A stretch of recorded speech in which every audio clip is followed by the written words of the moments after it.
Hi, so today we're finally going to be riding Dash again. I haven't been able to ride him in so long, and he finally seems to be feeling better and moving better, so I decided to make this video. I actually rode him for the first time yesterday, but I didn't care to film that, so yeah, this is a terribly edited video, but whatever.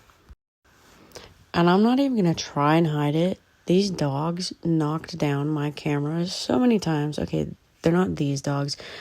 The white one's name is Olaf. You might see the brown one. His name is Inosuke. And then, of course, there's Chief, who, like, everybody knows. I tried to add sound to these videos, but I cannot without it re-editing the entire thing that I filmed.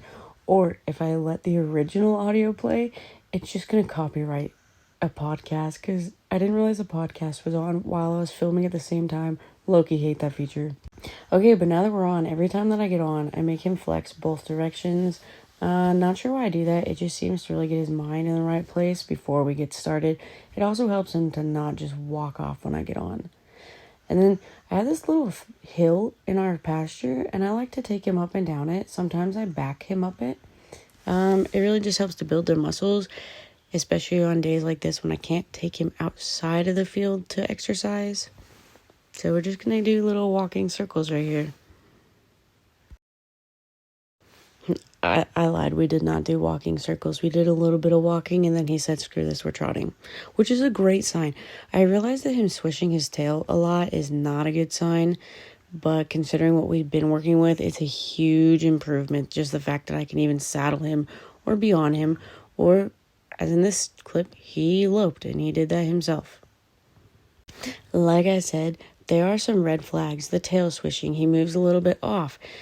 Those are definitely red flags, but considering that I was not able to ride him for months, this is big improvements. And according to our vet, a lot of this is due to the weakness that we're just going to have to build strength over time by riding. So that's what we're doing. And I didn't mean to keep pulling him behind the vertical. I just kind of like move my hands a little, like the tiniest bit, and he'd be like, all right, we're dropping head, collection, false collection. That's not a real collection, but you know. Holy crap, my arms are moving around a lot. I need to tie those suckers down. You know how hard it is to do a voiceover? Half the time I don't even know what to say. And wow, the editing right here is terrible.